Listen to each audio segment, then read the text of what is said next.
Rosenberg Podcast coming in on this beautiful night in the studios, ladies and gentlemen. I want to give a big shout out to Styx, bellowing in the background from the Grand Illusion album. Classic rock dropping tonight. We're just giving you a little bit of the varied ways that we do things here on the Squirrel Rosenberg Podcast. But ladies and gentlemen, tonight we're doing another first.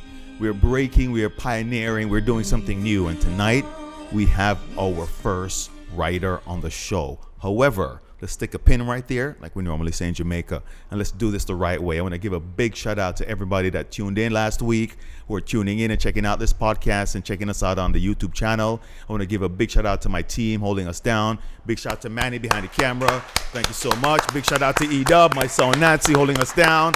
Thank you, Ellie, for being in the house on the Peanut Gallery.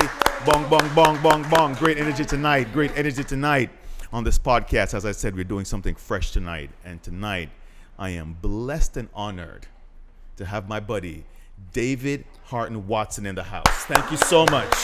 Thank you for having me. An accomplished writer.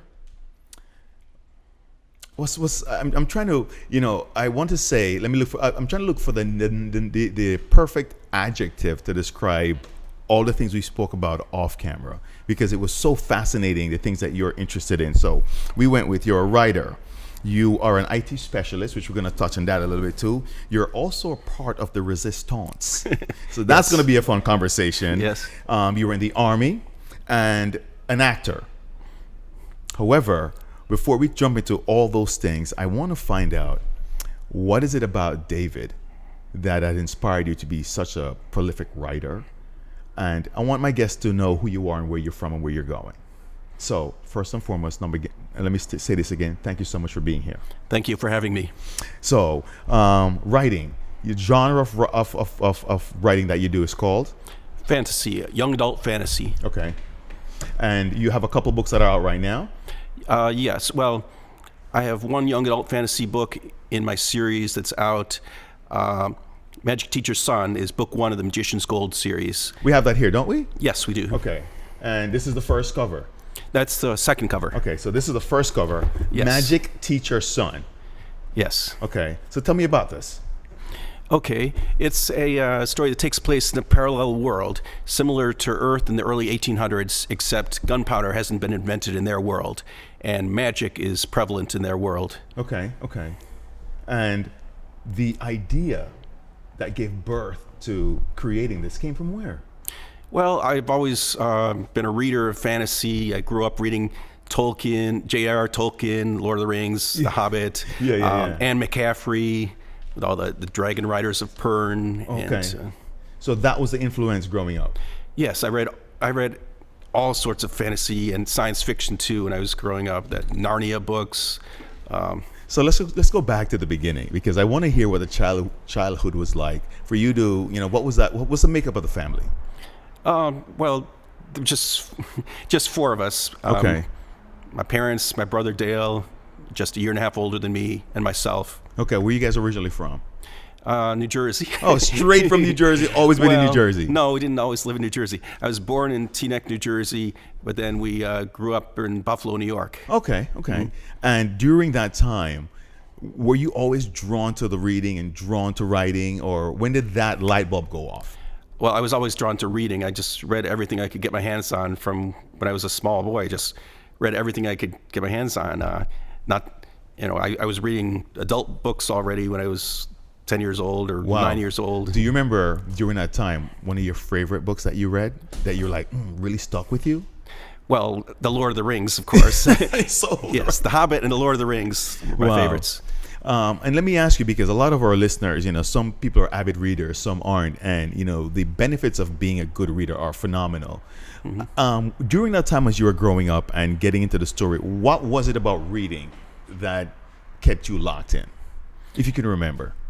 Well, when you're reading a novel, especially science fiction or fantasy novel, you're transported to another world, and you're living your life through the eyes of somebody who's having great adventures in wonderful, fantastic worlds.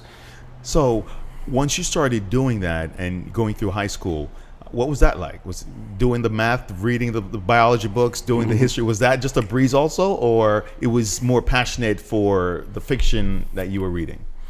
Well, I liked reading the genre fiction, as they call it, science fiction, fantasy, and sometimes mystery novels also. But I didn't really like literature, where our English teacher forced us to read literature. Right. That's so interesting, because here you are, an avid reader, and when it came to, doing it in school, it was just like, it was like a chore, like all the other teenagers. During the high school period, did you start writing then, or when did the writing start? No, I didn't start writing in high school. I started doing a little writing in college. I went to Princeton, and I was in the science fiction and fantasy club there called Infinity Limited. Ooh, so nice. Were you the president of that club? No, I was a member of that club, but I wrote my first science fiction story there. Well, how was that received? Well, I never got it published. I just showed it to some members of my group, and I lost that story. I don't know what happened to that story. Okay, because I was curious about the feedback you got from your peers regarding that particular novel, because usually that would normally stifle the drive or really flame the fire to continue. So as you grow through the whole college experience, I'm very curious about the evolution of your stories. And as you got older, was there a tweak in how you told the stories, or the type of stories that were told? Well, I used to try writing short stories, but I don't think I was that good at writing short stories. I'm better at writing novels, because it's hard for me to write something that's short. I find it a lot easier to write something long than something short. And as you're developing these characters and these storylines, what are the stimuli to keep you, some people say they may run into writer's block. Like, how do you create the story for somebody who wants to write? Okay. Well, there are basically two types of writers. There are the outliners, and then the writers who write by the seat of their pants, or pantsers for short. And I'm a pantser. Okay. I tried being an outliner. I tried doing it that way. I tried outlining the entire book, but I would soon diverge from my outline, and my outline ended up being a waste of time, because my characters ended up making their own decisions and going off in their own directions. My characters refused to stick to the outline. And my characters sometimes didn't fall in love with the person they're supposed to fall in love with, and they made their own decisions. Oh, wow. Yes. I am very impressed with the avid imagination you must have as you dance through some of these chapters, or you create these characters. Wow. What was the support like from your family regarding the lane that you were creating? Regarding the what? I said the lane you're creating with your writing. Was mom and dad supportive? Was your brother like, oh, keep going? Or were they like, come on, dude, get a real job? Well, I didn't really get started till I was actually after I graduated from college, before I really got involved. So Right. So I didn't. My parents didn't really have anything to do with it, because I didn't start until after I graduated from college. But I was inspired by some of my favorite authors, though. That's really where I was trying to go with this. Yes. What was it? What inspired you to get into the writing? Yes. Well, my favorite author. I know today he's controversial. He wasn't back then, but. So today I'm going to say his name, and some of the audience is going to groan, but he wasn't controversial back then. Okay. My favorite author was Orson Scott Card. Okay. And he's now he's famous. He's a science fiction and fantasy writer. But when I first started reading him, he was a new writer, and it was hard to find his books. This was before Amazon.com. So to find his books, I had to either go to the world's biggest bookstore. Which was what at the time? Let's see. The world's biggest bookstore in Toronto, Ontario, Canada, or the Forbidden Planet bookstore in New York City. Those were both large bookstores. But Forbidden Planet bookstores specialized in science fiction, fantasy, and then in Toronto, Canada, was the world's largest bookstore. Ooh, wow! So I went there to search for his books, and I was hunting down his books everywhere I could find, because this was before Amazon. Yeah. And what was about his books? Well, there's something about Orson Scott Card's books and his short stories that touched my soul, and it's hard to describe, really. But I read some of his short stories before his novels, because he started out writing short stories. Okay. And then he went into novel writing, and then I think he stopped writing short stories because there's no money in short stories. You just dropped a jewel on Squirrel Rosenberg Radio. When you say something profound that people can apply to their lives, that is something profound. So if you don't mind repeating that, there's no money in short stories. Yes, there's no money in short stories, and that's another reason I went to writing novels instead of short stories. There's no money in short stories, so once somebody becomes a famous novelist, they usually don't write short stories. Going to the full. Because he wants to get paid 6 cents a word for short stories. Smart. Mm-hmm. So I was just getting ready to take this first break here on Squirrel Rosenberg Podcast with our guest, our first writer, David Harten Watson. We're going to come back, jump into the resistance angle of where this is all about. I'm also curious about your acting. How are you transitioning and how things are happening in that world? So we're going to take a quick break, come back after these messages. Squirrel Rosenberg Podcast, David Harten Watson, 1.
Squirrel Rosenberg Podcast. My guest, David Harten Watson, 20 years published writer. Correct. Writer of The Magic Teacher's Son. And this was the first cover that was done. Yes. And what's up with the cover? Explain the cover. Where were you inspired to get the art for this? Okay. Well, for the first book cover, I have a publisher. I'm not self-published. I have a publisher. I want to make that clear. It's a small press publisher, Penn L Publishing. They're based in Arkansas, and they let me design the cover pretty much. So for the first book cover, I used my son as the cover model, and they put the background in. They put the tower in the background. Oh, okay. And the sky. But and people always wonder why my son is wearing a cowboy hat, and one reason is because his hair was just too short. He had a crew cut. Okay. So I thought his hair didn't look right, so I had him wear the cowboy hat. Which is a very, it makes an impression when you look at the cover. Yes. And then we mentioned that the same book has a new cover. Yes. Which is this cover, and this cover is inspired like a Robin Hood theme, or what's going on here? Well, I did this second cover because so many people saw the first book cover and they thought it was a Western instead of a fantasy. Okay. So I wanted the second book cover to make it clear, the new book cover to make it clear that it's a fantasy, that there's magic, swords, and sorcery. So that's why I did that. And I was looking for an artist whose art I really liked, and I found one, M. Wayne Miller, who he works for Sigil Entertainment. Yeah. And I liked his work. He does a lot of young adult book covers and video game covers, and also children's, middle grade, and young adult covers. Wow. I am I'm also, if you could just share with our listeners, where could we get some of your books if we wanted to pick up a couple copies? Okay, they're on Amazon.com, of course, and Barnes & Noble, and they're also at Penn L Publishing. It's pen-l.com, okay, which is my publisher. And they're available at bookstores too, although you might have to special order them. But okay, great. So we want to make sure there's a link on our website that people we can direct them or even give them some snippets on some of these stories. So I want to jump into a little bit something different here, the acting. And it only seems right that a prolific writer such as yourself, with an imagination as vast as yours, should be doing some acting. Why the transition, or when did the transition happen? Okay, well, there's a meetup group that I'm a member of I can't even remember the name of this meetup group.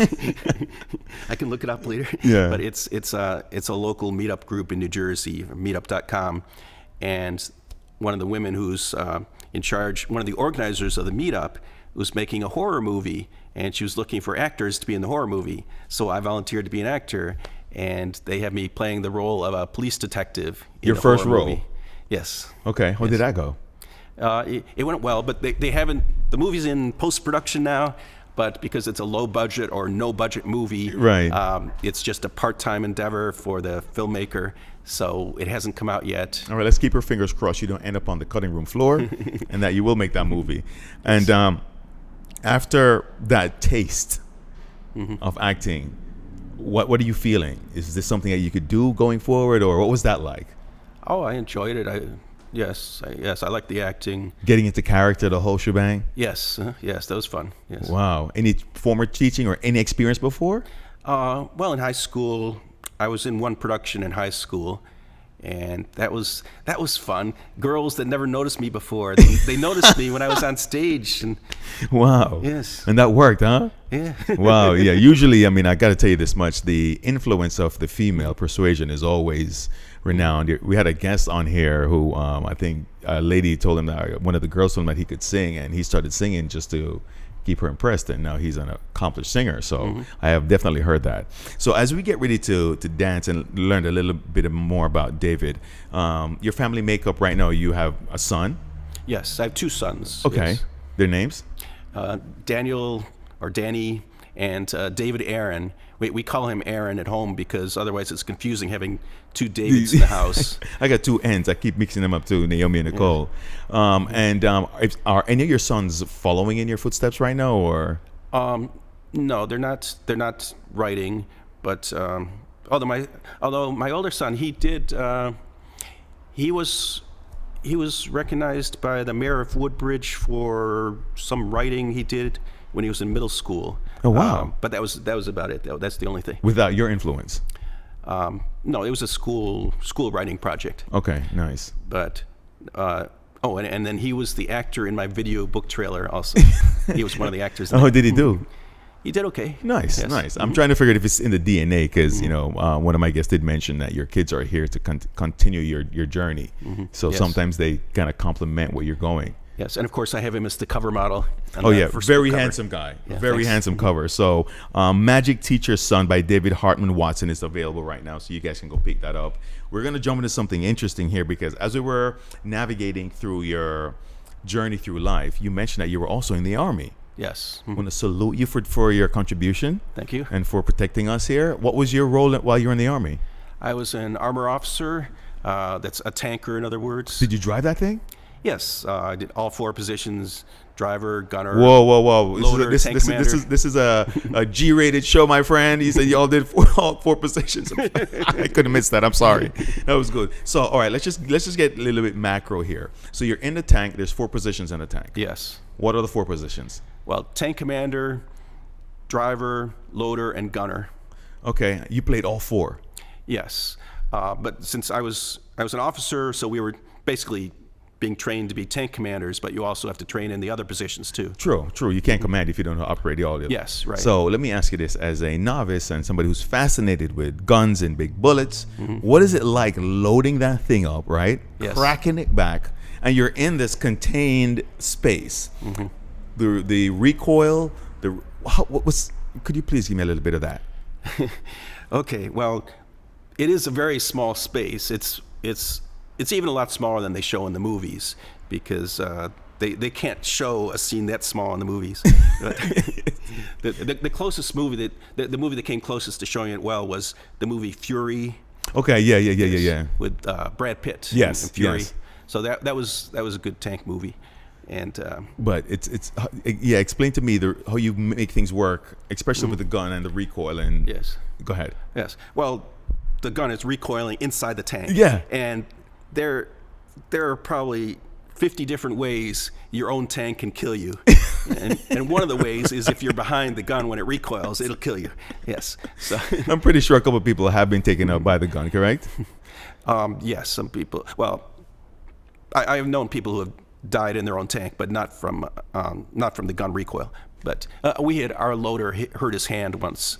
He didn't get his hand out of the way in time, and he hurt his hand. But Oh, wow. Wow. Yes. All right. So I hate to be, sticking on a story, but I'm fascinated by it. Sure, fine. Could you tell me 3 ways you could die in your tank? Okay. Well, it could roll over. So if it does, it's good. It's made of metal. No. If it rolls over, it can crush you, especially if you're halfway out of the hatch. So when it rolls over, it'll crush you. Okay. You have 60 tons on top of you then. And the turret, when the turret rotates, Yeah. the driver's hatch, you have to crawl through a tunnel to get to the driver's hatch. If that turret rotates while you're crawling through the tunnel, it would cut you in half. Yes. And the turret also, when it rotates, the gears are exposed. So Yeah. you could lose fingers. You could lose a hand. You could lose fingers in the gears very easily. Wow. Well, you know what? Let me say this. I'm glad you played all 4 positions. I'm also glad that you survived being in the tank. Thanks. And the whole experience. And what's your takeaway from your whole Army experience? Well, it helped me as a writer. It definitely helped me as a writer. Expound. Well, in order to write about the military, it really helps. I almost want to say that you have to be in the military to write about the military. It's not quite true, but you have to at least know people that are in the military if you're not in it yourself. It's like if somebody wants to write about New York City and they never set foot in New York City, 8 million New Yorkers are going to notice every mistake they make. True. If you write about the military and you've never been in the military, 8 million military veterans or more are going to know every mistake you make. True.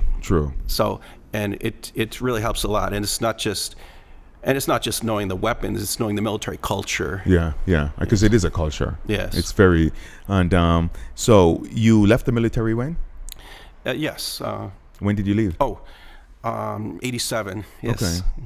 And now that you're back here, you got into the IT world. I'm assuming that's when you jumped into Yes. IT and started navigating, reestablishing yourself on that level. Well, I tried teaching for a little while. But, What were you teaching? I taught computers and reading for a year. Okay. What level? Well, it was 6th and 7th grade reading and A lot of patience. And grades 1 through 8 computers. Oh, wow. A lot of patience. Yes. Wow. Well, not enough patience. That's right. That's why, Yes. it's fascinating. So as you have gotten to this stage right now where you're in your IT job, is that fascinating? What is that like? It's not that fascinating. It's kind of boring. Okay. But I've noticed a lot of writers, a lot of science fiction and fantasy writers, in their day job, they work in IT. And I have my own theory about that. Which is? My theory is that their day job is so boring that they need an outlet for their creative side. So that's why they write science fiction, fantasy on the side. Yeah. So, all right, cool. So here's what we're going to do. I'm going to take a quick break. We're going to come back. We're going to jump into the resistance and the meaning behind the resistance and find out the story behind that. Take a quick break. Squirrel Rosenberg Radio. David Harten Watson. Great powwow. Accomplished writer. Books are available right now. Where? Amazon, Barnes & Noble, PennL.com. Stay focused, ladies and gentlemen. 1.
Rosenberg Podcast, coming back with our guest David Harten Watson. I am very blessed to have you here. It's fascinating hearing your story and that journey.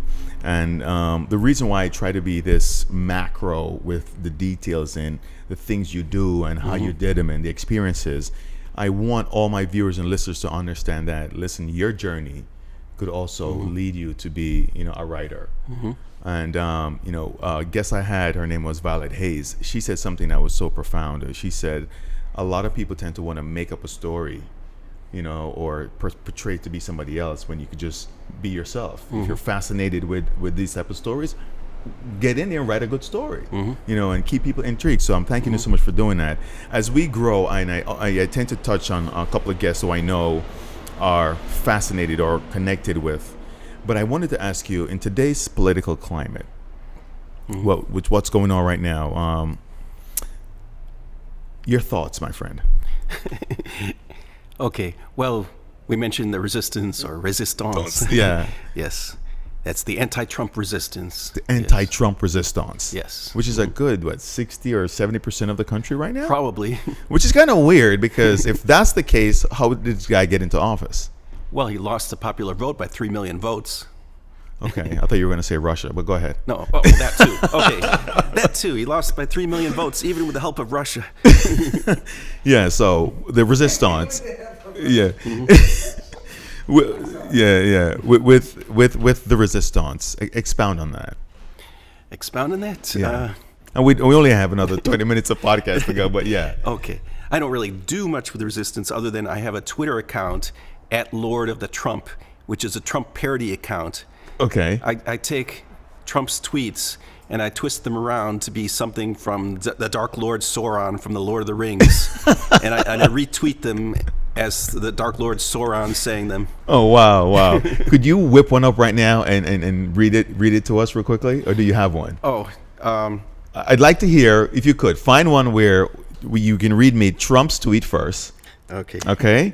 And then you read me the tweet from at Lord of the Trump, right? Okay. Do you have a minute for me to look it up? Of course. You can look it up. I mean, that's why I'm talking right now, for you to go look it up. So you're going to find me a tweet that Donald Trump said. Then you are going to read me a tweet, which will be a treat, from at the Lord of the at Lord of the Trump, which is the parody website you've created, or Twitter account. And I'm so fascinated because I want to see or hear what some of the responses have been. So don't rush, take your time. Oops. This is not CBS. We can do. The problem is there are a lot of other parody accounts. I think I accidentally got one of them. No, we want your account. No, I'm trying to get the real Trump's account. Okay. Here's the tweet from Trump of the Rings. Wait, before you do it, and in Trump of the Ring, the statements are done in the character of the Dark Lord Sauron, or Sauron from. Okay. People pronounce it different ways. Sauron, I think, is the correct way. Okay. With his voice, go.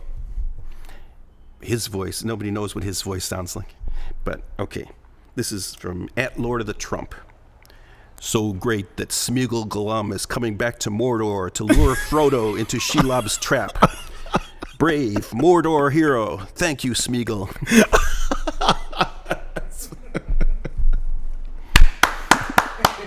That was good. That was very good. That was very good. Straight Lord of the Rings, language, the jargon, everything there. So, wow, that was classic. And what inspired that creation? The at Lord of the Trump Twitter account? Yeah. Well, there's another Trump parody account called at Real Trumpetine, which is the Emperor Palpatine from Star Wars. Oh, okay. Trumpetine. So this at Real Trumpetine takes not all of Trump's tweets, but it takes some of Trump's tweets and retweets them as something that the Emperor Palpatine would say in Star Wars. Okay, got you. So have you gotten any feedback from him? Well, he's liked some of my tweets. He has? About it. Yes. Mm-hmm. Wow, that's big. It's big. Interesting. Yes. So you wonder, between his tweeting and reliking tweets, when does this guy ever work, huh? Oh, well, Trump hasn't liked my tweets. I'm saying that trumpetine. Okay. Yes. So let's just jump into, as we were talking about this political climate and where we are. And, we're now in a position where you can see that it's almost like a shit show, for the lack of a better term, out there. What's your views on where we are right now?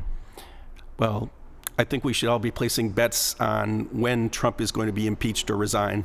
You think that's going to happen? Yes, definitely. Okay.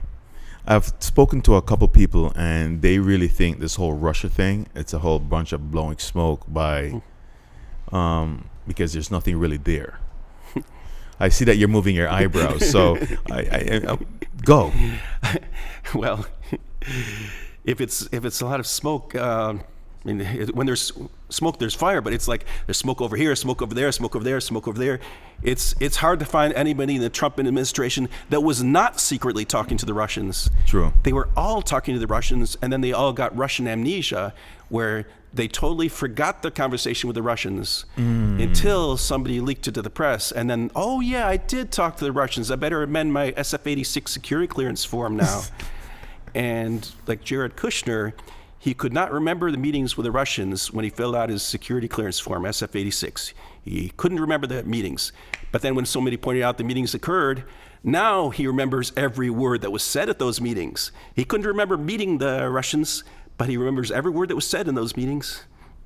So, you sound like you're only well read when it comes to what's going on right now in our current political climate, but you're also knowledgeable of some of the history, what we passed through, and what you'd like to see the future for your sons and the future Americans that are going to be here. So I'm going to take a quick break. We're going to come back. All right. And then I'm going to close with, considering everything that you've experienced, especially right now, I want to ask you, and as I close on this, just think about this from a bird's eye view perspective. What would you like to change? And where would you like to see our future go? All right. David Harten Watson, accomplished writer, Squirrel Rosenberg Podcast. 1.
Rosenberg Podcast, coming in with our guest David Harten Watson, the writer of Magic Teacher's Son.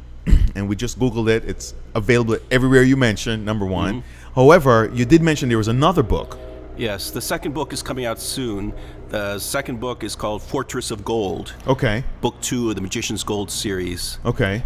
And I finished it. It's with my publisher now. But I don't know. I don't have a release date yet, so all I'm saying is sometime in 2018. It will be coming. Yes. And it is the continuation of Volume 1? Yes. Book 1 takes place on the world of Rados, which is that parallel world where they do magic, and it has early 1800s technology.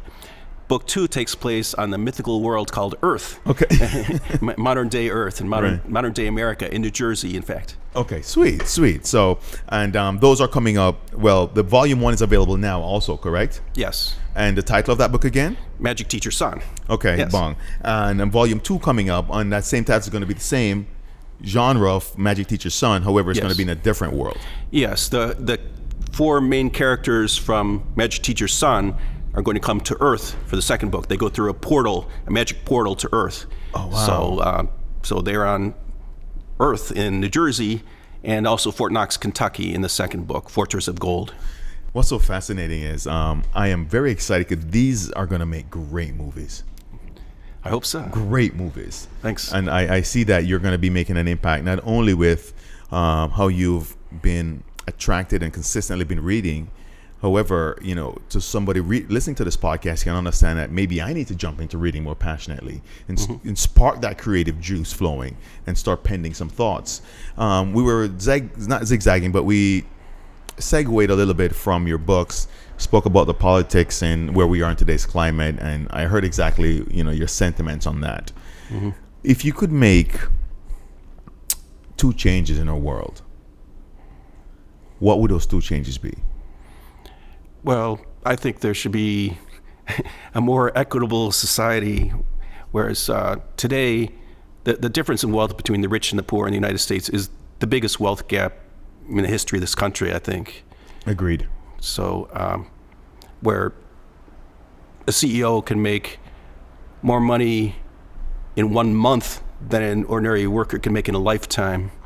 So it used to be they would make, a CEO would make in 1 year what a worker could make in a lifetime. Now it's gotten so in 1 month they make what a worker can make in his entire lifetime of saving. However, and I appreciate, so what would be your change with respect to that? I don't really have a solution to that other than you could cap CEO pay, but that's hard to do because it's a free country and we don't like to make laws about that. But you could tax them more heavily. That would be one answer. And and send the resources down to. Yes. And I guess the other change would be to really take care of the environment better. True. We have people in the White House right now saying that global warming is a hoax invented by the Chinese, which makes no sense. And these are elected officials. Yes. Yeah, Yes. So, so just to recap for my guests out there, you would love to put a leveling cap or have an impact on the wealth gap between the rich and the poor. However, as you mentioned that, can I not be, and I don't want to say devil's advocate, but can I not be motivated by the fact that there's a CEO that's making that much money? What did he do to attain it? At the end of the day, he's just a man like me. He put his pants on one foot at a time. Why can't I grab the horns by the rein and work my way up to getting that type of a salary? Well, it's harder than ever to move up to become a CEO. It's if you weren't born into wealth, it's harder than ever. And unless you happen to be, Bill Gates or something and invent something in your garage. But other than that, it's pretty hard to become CEO of a big company. We were talking about a little bit your writing and workshops and organizations that you're affiliated with, where if somebody's inspired to wanting to be in your presence and maybe learn a little bit from you, where could they do that? Okay. Well, I run my own writers meetup. It's the Woodbridge Science Fiction and Fantasy Writers Meetup. We actually meet in Edison, New Jersey. We used to meet in Woodbridge. Okay. Now we meet in Edison. And when and where? That's every 4th Saturday at 1 p.m. at the Panera Bread in Edison. Okay. And if you go to meetup.com, you can find Woodbridge Science Fiction Fantasy Writers Meetup.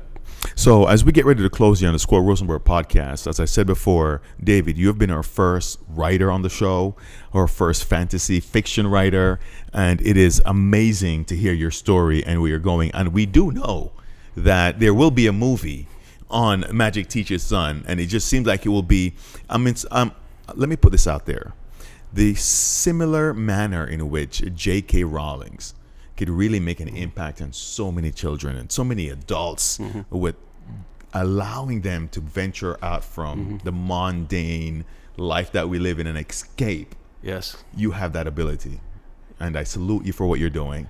Thank you so much for coming by. Thank you for having me. My guest, David Harten Watson. Thank you so much, sir. Squirrel Rosenberg Podcast. You're going to get this up immediately. Check him out. We're going to put a link on our website so you can find all his stuff. Link with him. Check him out, people. Magic Teacher's Son, Squirrel Rosenberg Podcast. David, thank you. Thank you. Oh, I have my own website, too. Plug that quickly. My own website is davidhartenwatson.com. You can find him there. Squirrel Rosenberg Podcast 1. Just know I got the recipe. Definition of a real one. Shot it mean with the hills on. Graduated from the friend zone.